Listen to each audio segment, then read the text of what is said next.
In 1979, a reactor in Pennsylvania partially melted down. It became the most infamous nuclear accident in American history. For decades, its name was a warning: 3 Mile Island. In 2019, they shut it down for good. A dead plant, a relic of a technology America had turned its back on. And then, in 2024, one of the largest companies on Earth signed a 20-year contract to bring it back from the dead. Not to power a city, to power artificial intelligence. Within a year, almost every major tech company had made the same bet, on the one technology they'd spent 40 years avoiding. So today, one question: what do they know that the rest of the market is only starting to see? And who actually gets paid to build it? Start with the problem they're all trying to solve. Every AI model you've heard of runs inside a data center, and those data centers are consuming electricity at a pace the grid was never built for. Global data center electricity demand is projected to roughly triple from around 460 terawatt-hours in 2024 to about 1,300 terawatt-hours by the mid-2030s. To put that in human terms, a single large AI data center can consume as much electricity as a small city. And here's the wall. You can't just plug that into the existing grid. The line to connect a new power project in the United States now stretches past 2,600 gigawatts of projects, waiting with average waits of 5 years, and most of them never get built. So the tech giants did the math. Wind and solar don't run at night. The grid is jammed, and they need power that runs 24 hours a day, 7 days a week, forever. There's only one proven technology that delivers gigawatt-scale carbon-free power around the clock: nuclear. Which brings us back to 3 Mile Island. In September of 2024, Microsoft signed a 20-year deal to buy the entire output of the restarted plant, 835 megawatts, all of it. Think about why that's remarkable. They didn't build something new. Building a new reactor takes a decade or more. They took a plant that already existed and paid to switch it back on.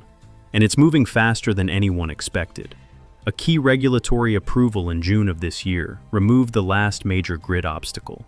The restart timeline was pulled forward to the second half of 2027, a full year ahead of the original plan. The plant was even renamed. The place once synonymous with nuclear disaster is being rebranded as a clean energy center. That is the whole story in one image. The most feared reactor in America is now one of the most valuable power sources in the AI economy. And Microsoft was just the first domino. Over the past year, big tech has contracted more than 10 gigawatts of new nuclear capacity in the United States. Amazon committed over $20 billion to build an AI data center campus, powered by an existing nuclear plant in Pennsylvania, buying 1.9 gigawatts of its output through 2042.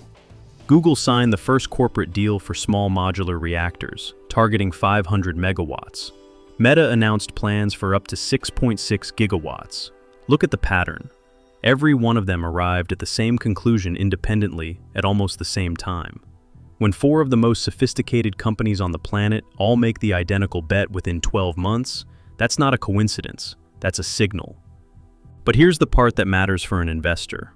The tech companies aren't the ones you can buy to play this, they're the buyers. The real question is, who's selling? Remember 3 Mile Island. A dead reactor became valuable the instant a tech giant needed its power. Now ask the obvious follow-up. Who else owns a reactor like that? ITLN, Talon Energy. Talon owns the Pennsylvania plant behind Amazon's $20 billion campus, with a supply deal running all the way to 2042. Here's the logic. A company that owns an existing, running reactor owns exactly the thing every tech giant is now desperate to buy. You can't manufacture a licensed nuclear plant overnight. Scarcity plus desperate buyers equals pricing power. iNext, NEE, Next Era Energy, one of the largest clean energy operators in America, and it's backing the restart of another shutdown reactor, this one with Google's support. Notice the theme repeating.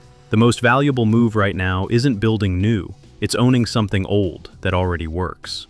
Then, the regulated giant, Dominion Energy, a regulated utility with major nuclear generation, sitting in exactly the region where data center demand is exploding.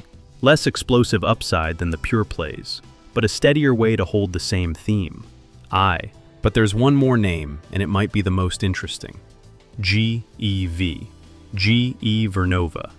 Every one of these deals the restarts, the new reactors, the small modular units needs turbines, generators, and grid equipment to actually work.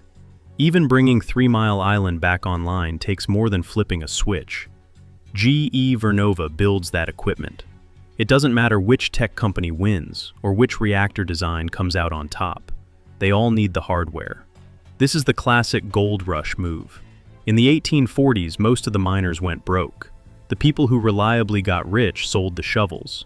GE Vernova is one of the companies selling the shovels for the nuclear build-out.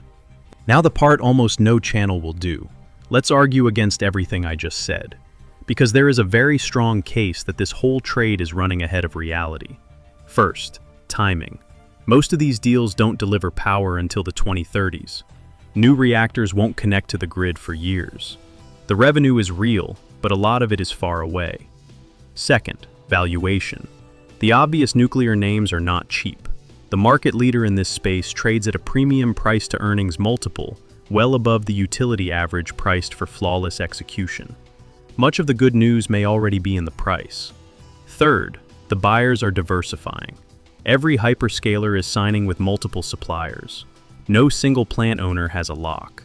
The first mover advantage is real, but it's decaying as the deals spread out. And fourth, execution risk. Restarting a reactor and building new ones depends on regulators, transformer supply, and skilled labor, all of which are constrained. Timelines slip. So hold both ideas at once. The demand for round-the-clock power is real and structural, and the stocks that play it may already reflect years of good news. The signal is the bet the tech giants made. Whether today's price is a good entry is a completely separate question, and only you can answer it. One dead reactor coming back to life told you the whole story.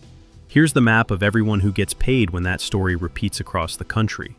TLN, Talon Energy, owns the reactor behind a $20 billion deal. NEE, NextEra, restarting a dead reactor with Google's backing. D, Dominion, the steady regulated way to hold the theme. GEV, GE, Vernova, sells the shovels, the equipment every deal needs. A watch list, not a recommendation. Every name here carries valuation, timeline, and execution risk. Do your own research. Here's what stays with me. A reactor that America left for dead is coming back to life because artificial intelligence is that hungry for power.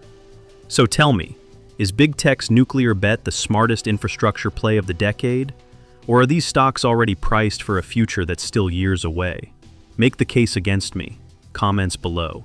And next time, we go one layer deeper into the fuel itself, because none of these reactors run without a supply chain that runs straight through some of the most contested ground on Earth. That's next. Real data, not headlines. This has been Alpha Signal.